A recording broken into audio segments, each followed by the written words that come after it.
My name is Rory Singer. Got an engineering degree from the University of Georgia. I've been a professional fighter since 2001, sort of last fight was 2009, and I'm co-owner of the Hardcore Gym here in Athens, Georgia with my brother Adam, who's sitting next to me. I am Adam Singer. I started at University of Georgia in 1996. I think I went to school for like 14 years. Eventually I finished with a master's in engineering. I should have a couple PhDs, but fighting sort of took some of my time. I've co-owned a gym with my brother for about the last 15 years, and any dates we give you just have to take with a grain of salt. So as far as achievements and accolades, we've had 2 world champions, Brian Bowles and Forrest Griffin. We're the only gym in Georgia to have even 1 world champion. We've been voted Gym of the Year many times, Coach of the Year many times. We've had 4 fighters on the Ultimate Fighter TV show. Many amateur champions, many pro champions, and we've had many of our students graduate and go on to some other awesome careers, military, police, doctors, lawyers. I think we've touched a lot of lives.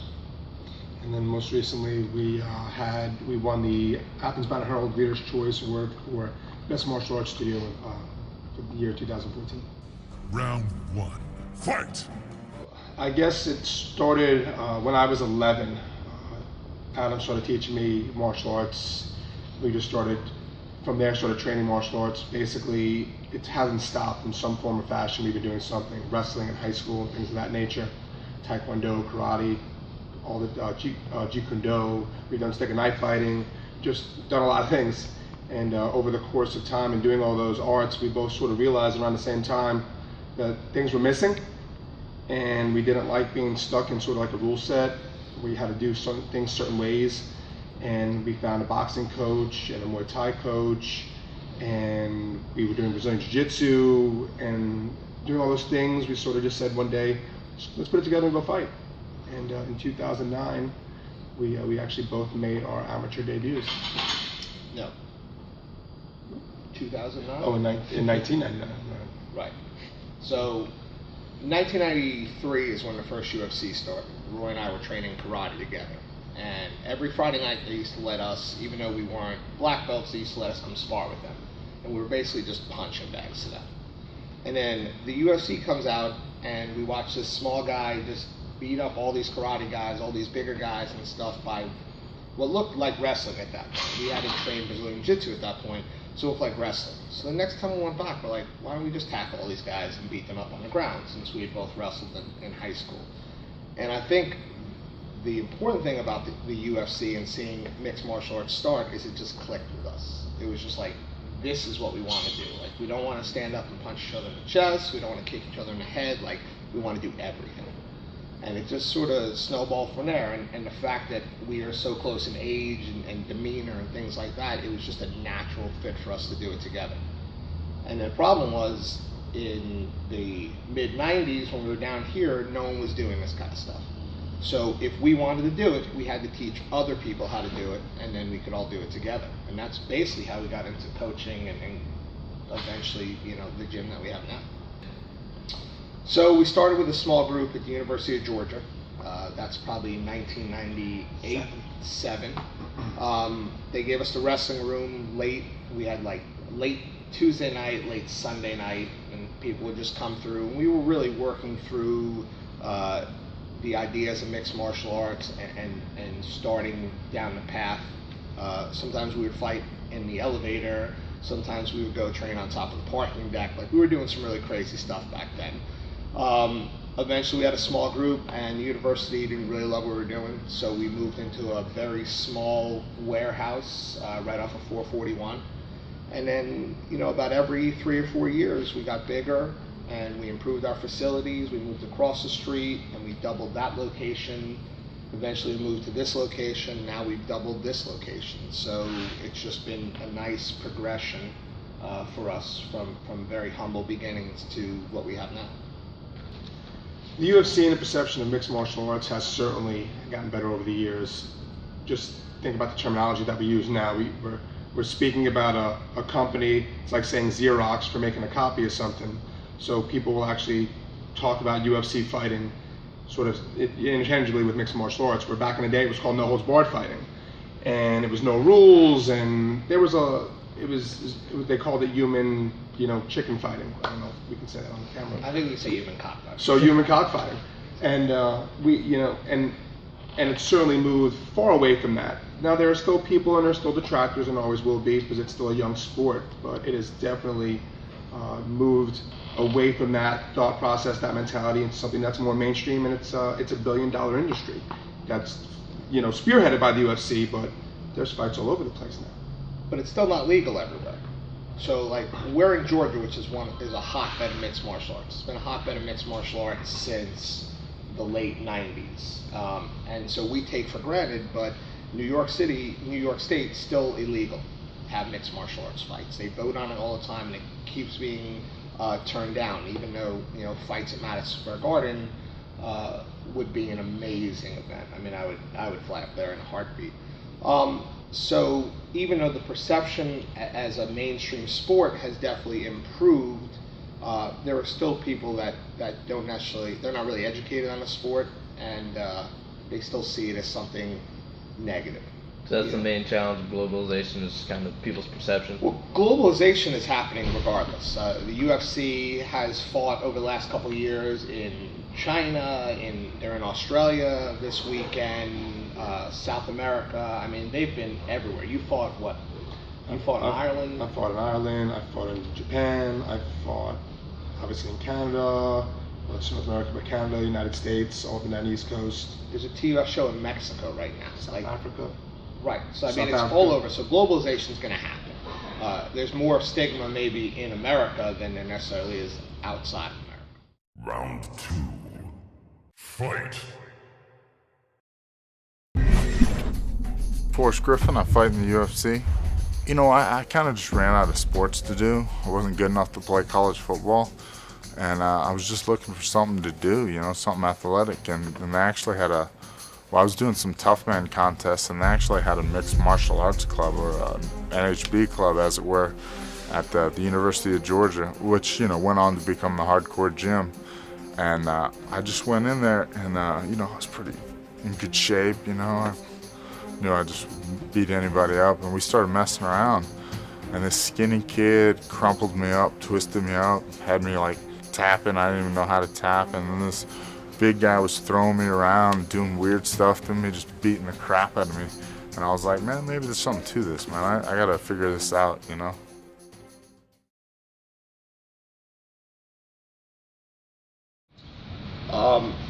I guess since I do the majority of the head coaching, I'll answer that first. I love coaching. And I think just like anything that you want to be good at, if you have a love for it, then you'll attack it with a drive that to me can only lead to being successful. So as a coach, I'm constantly studying coaching. I'm constantly studying coaches and how things are done in other sports. And I'm always bringing that back to here. I'm never closed-minded. I was lucky enough to have Forrest in the UFC, Rory in the UFC, other guys in the UFC, and it put me in close contact with coaches, and it opened the doors for me to ask them questions and pick their brains. And I've always ascribed to just asking questions and listening. And so you'd be really surprised. You buy a guy a cup of coffee at a Starbucks at the UFC, and he'll answer any question you need to. And so that's been a really big help for me.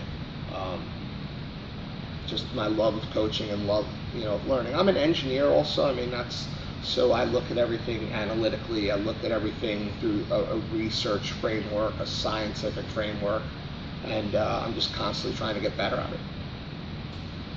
All right. Anything else to add? A lot of my experiences as a coach, come from Adam, since, like you said, he does the majority of it. This thing I enjoy coaching just because I enjoy helping people. After I got an engineering degree, there was a period of time I went back to school to try and get a nursing degree, and realized had I been a younger man with sort of the older man responsibility, I probably would have went to medical school. And I enjoy being on a mat with anyone who has something they're trying to accomplish, whether it's one of my students, Tim, who lost 100 pounds in 10 months, or it's one of my amateur athletes that's just looking to one day go pro and have a career. getting to the UFC, things of that nature. I don't hold any of those to any higher regard than any of the others. It's just, this is what you want, and how can I help you do that? I have evolved as a coach over the last 10 or 15 years as I've come to understand the needs of the athletes in different ways. I am more of, I guess, what you'd term a player's coach. You know, there are coaches who are real, adversarial is not the word, but sort of by the books. They're in charge and everyone does what they say. I am more like, and it's because of my personality, more of a co-coach, if you will. Maybe I just made that term up. TM. Where I like to really work with the fighters and with my athletes and accommodate their needs in all of their life, basically. You know, I think it's important for me to understand where they're coming from, how their mindset is affected outside the gym by the people that surround them, by their upbringing, and I try and really learn that a lot more than I used to. Used to be really cookie cutter, and I think over the last 5 or 6 years I've really come to delve more into my fighter's mentality. MMA is definitely an individual sport in a team setting, if you will, or a team sport in an individual setting. I don't know, you have to figure that one out for yourself. And so all the pieces fit together, but at the end of the day, they have to perform on their own. And there are a lot of places that can go wrong in the training and the competition. And the last few years, I've really worked hard to try and head a lot of that off before it happens. As far as physical preparation, I give my fighters a lot of leeway to succeed or fail on their own. I used to be a real stickler to make sure guys were training X number of times a day, X number of times a week, and doing this and doing that. And I've really backed off that, because if they don't want to do it, if they don't want to strive to be successful on their own, I realize there's almost nothing that I can do to change that. I can yell at them, I can call them, I can go pick them up, but if they don't want to do it on their own, there's very little I can do. I was at the Touchdown Club for the University of Georgia dinner the other day, and I don't remember a lot of things, so I certainly don't remember the coach who was speaking, but Dan Henning. There you go, Dan Henning, who's 40 years experience in football and in coaching, and he basically said something that we've discussed before in the past, is that when you sign up to play football, or you sign up to fight professionally as a mixed martial artist or to box, then you have basically stated that you understand the risks that are involved. Now, if a coach walks up to you and hits you over the head with a 2x4 and you get a concussion, then you probably weren't really prepared for that sort of risk. But getting punched in the head, going helmet to helmet with another football player, you signed up for that. I can't necessarily feel bad. What I can feel bad about, and where I can say, okay, well, maybe this person didn't necessarily understand because they weren't guided the right way and didn't have the proper coach, and they took more punishment and abuse than they should have. Then I can feel sorry for that athlete. When I see little 5 and 6, 7-year-old kids going helmet to helmet, and coaches cheering that on in videos online, and it wrenches my gut apart.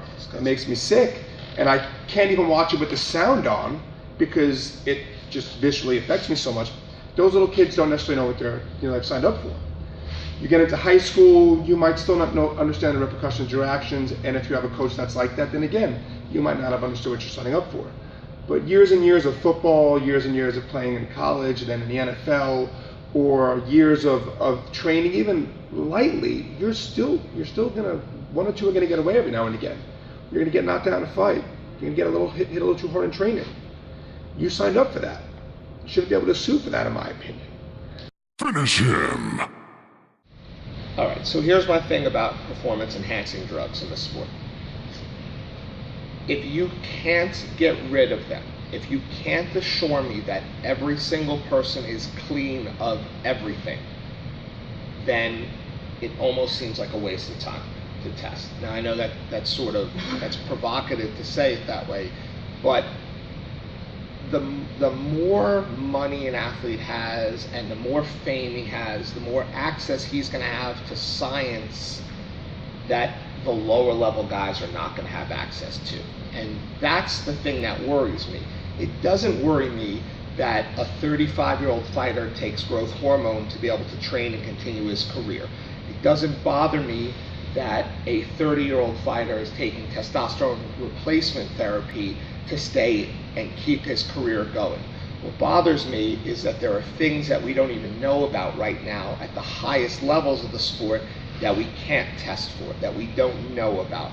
And in a sport that is as possibly violent as mixed martial arts, that's the advantages that I don't want to have. I don't care if a guy in cycling is on some kind of new drug that no one else knows about. They'll deal with that because other guys are on other things that people don't know about. But if two guys step in the cage, I'd like it to be as even as possible. Now, you can go further and say, well, an athlete that has a better camp has an advantage. An athlete with that can afford better nutrition, better trainers and things like that. But to me, those are all things that we can all level the playing field with that. But when we're talking about designer drugs and things like that, either you take them totally out of the sport or you understand that they're a part of the sport. You know, I was always of the mind that this was illegal, and you know people are doing it, but my own ethics are just that it's not for me to do. If I do it wrong, there are long-term repercussions, and is a 10-year block of time where I may have some fame and some fortune worth losing 10 years of my life to liver failure or something else. So personally, just on that front, it wasn't something I wanted to do. I have, and I'll be completely honest, I've taken growth hormone. I don't believe I took growth hormone as a competitive fighter though, but I did. No, I didn't think so. But I've taken growth hormone as an adult to just feel better and recover better because I love to be on a mat, and being on a mat means at 38 years old and I'm on a mat with 18, 19, 20-year-olds that I don't need to be better than, because I've checked my ego at the door. It doesn't matter what happens. But I want to be able to be a good training partner and continue to be healthy and do this every day of the week as best as I can. So I've taken things to help in that process. But when I fought, that stuff wasn't legal, and I didn't do it. And I knew there were people that were doing it, but that was a decision I made just personally that I wasn't going to do. It's the final countdown. Alright, so you put us in a rock and a hard place because we obviously are not going to talk badly about any organization because we have young fighters that we hope to fight in those organizations at some point. But I don't want that to look like we're hiding anything. The UFC has recently instituted medical insurance for their fighters, which I think is a fantastic start at making sure their fighters are a lot healthier. I think Dana White has been very vocal about some of the injuries that have happened in training camps and trying to get that to change a little bit. From a practical standpoint from him, because losing fights is bad. I think the UFC lost 5 main event fights this year. Didn't they cancel an event altogether? So they've never done. I mean, that was like one of the first times, the only time they've ever done that. Right. So even just from a practical standpoint, I think that Dana White and the UFC are very cognizant of fighter safety and fighter health. The small organizations, they don't all have the money to do that, and I think that the fighters understand, or they need to understand, the risk. If a fighter doesn't have health insurance, I would encourage them to not necessarily take this up as a career. Have there been any issues from Tough? Yes, there was a period of time when I was basically, I'm not even going to say what I was going to say because I don't even want to go there with that word. Why don't you censor yourself? No, I don't even want to go there with that word.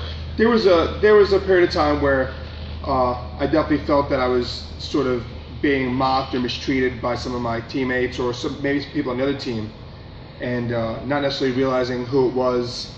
There was an incident where I took someone's headgear and rubbed it between my butt cheeks, and then the reaction was for that person to pee on my headgear, and all these things sort of come out when you're watching this on television.